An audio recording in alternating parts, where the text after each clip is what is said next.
உடனே ஒரு வீட்டுக்கு 10,000 ரூபா, எல்லா ரேஷன் கார்டுக்கும் மாதம் 2,000 ரூபா, 3 கேஸ் சிலிண்டரு, ஒரு ஃப்ரிட்ஜு, குளிர் சாதன பெட்டி ஃப்ரிட்ஜு, அப்புறம் தாலிக்கு தங்கம், பட்டு புடவை, இதெல்லாம் சொல்ல சொன்னார். அது உங்கள்கிட்ட சொல்லிட்டேன். இன்னைக்கு சாயந்தரம் கூட வருவாங்க. விஜயபாஸ்கரே இருக்கிறாரே, ஏன் எங்களுக்கு ஒரு தடவை மாற்றி போட்டேன் என்னன்னு. வாழ்க்கையில் மாற்ற முடியுமா? பெத்த பிள்ளைய மாற்ற முடியுமா? என்ன நாகராஜ்? அதனால் எப்போதும் போல் நீங்கள் இரட்டை இலை சின்னத்துக்கு வாக்களிக்கணும். இப்போ 2 விஷயம் தம்பி சொன்னாப்புல. ரோடு, இப்போ தம்பி உனக்கே தெரியும், ஒரு நிமிஷம். இப்போ நீங்கள் ஒரு மெக்கானிக் தானே, நீ மெக்கானிக் வேலை பார்க்குறீங்க. இப்போ இந்த ஆட்சியில் என்னை இங்கே ஜெயிக்க வச்சுட்டீங்க, முருகன் ஜெயாக்கு தெரியும். மேலேனா இந்த ஆயில் மோட்டரை சுற்றுறதுக்கு இருக்குது பாருங்க. அந்த காலத்தில் லிவரை தூக்கி பிடிச்சிக்கிட்டு இப்படியே சாவியை போட்டு சுற்றுற மாதிரி இந்த ஆட்சியில் நான் வேலை வாங்க வேண்டியதாக இருக்குது. இப்போ நம்ம ஆட்சி ஒரு மாதத்தில் எடப்பாடி வந்துட்டான்னு வச்சுக்க. தம்பி சொல்கிறீங்க பட்டனை, பச்சை கலர் பட்டன், நமக்கு நான் டப்புன்னு பம்பு செட்டில் கரண்ட் பாயும்ல, அந்த மாதிரி போட்டு விட்டுருவேன். ஓடு சாங்ஷன் பண்ணி கொடுத்துட்டேன்.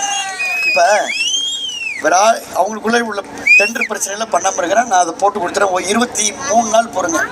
இன்னொன்று, இப்போ ராளிமலம் முருகன் மேலே மலைப்பாதையை போட்டிருக்கிறோம். காவேரி ஆற்றை வெற்றி கொண்டு வர்றோம். காவேரி தண்ணியை கொடுத்துருக்குறோம். இது எம்மாத்திரம் நான் பண்ணி கொடுத்துறேன். கல்லுப்பட்டி நம்ம ஊர், நம்ம இங்கே ரஜினி எல்லாம் இருக்கிறீங்க, நம்ம மூத்த கிளை பொறுப்பாளர்லாம் இருக்கிறாங்க, எல்லாம் பார்த்துக்குவாங்க.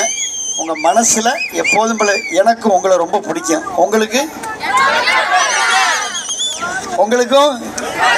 எனக்கு பிடிக்கும். ரொம்ப நன்றி, வணக்கம். ஐயா மதுரையிலேருந்து வந்திருக்கிறாரு. அவர் பார்க்குறாரு, ஏன்னா நம்ம விராலிமலை தம்பி இப்படி இருக்காங்க, ஒரு வார்த்தை ஐயா பேசுவார்.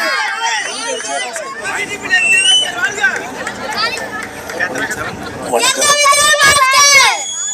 உங்களை எல்லாம் இந்த அருமையான நேரத்தில் சந்திப்பதிலே அன்பு தம்பி விஜயபாஸ்கர் அவர்கள் மக்களோடும் மக்களுக்காக வாழ்கின்ற ஒரு மருத்துவர், தன்னுடைய பதவி காலகட்டங்களில் அத்தனையும் சாதித்து காட்டியவர். பெருமை என்பது எங்களை விட உங்களே தெரியும். இப்படிப்பட்ட தம்பிமார்கள் அடுத்த தலைமுறைக்கான தம்பியாக இருப்பார்கள்.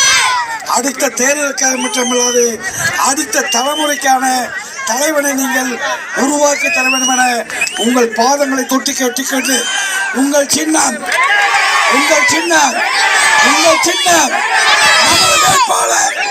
நமது வேட்பாளர், நமது வீட்டு பிள்ளை ஐயா முருகன்ஜி அவர்களுக்கு நெஞ்சார்ந்த நன்றியை